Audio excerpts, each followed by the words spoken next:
մեկ էլ լսում ես, որ բողոքում են տաքսուվարորդները։ Ինչից են բողոքում տաքսուվարորդները։ Ասում են մեզ է ներգրավեք առողջության ապահովագրության համակարգ։ Սրանից ավելի լավ գնահատական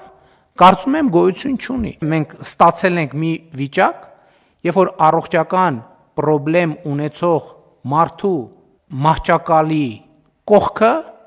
հարազատի կարգավիճակով նստած է իր պետությունը։ Սա բացառիկ դեպք է, երբ որ մարդը հիվանդ է,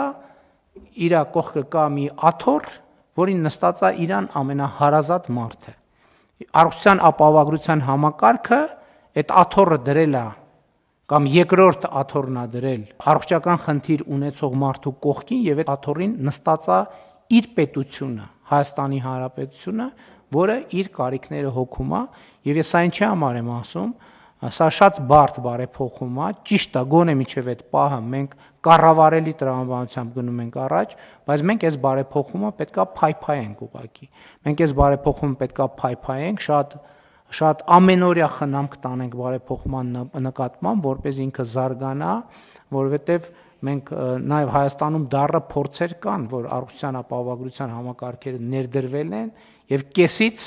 չեղարկվել են, իհարկե այս դեպքում մենք վստահ ենք, որ դա տեղի չի ունենա, բայց նաև կարևոր է, որ մենք այս փուլից սկսած որակի ոչ թե անկում ունենանք, այլ շարունակական բարձրացում ունենանք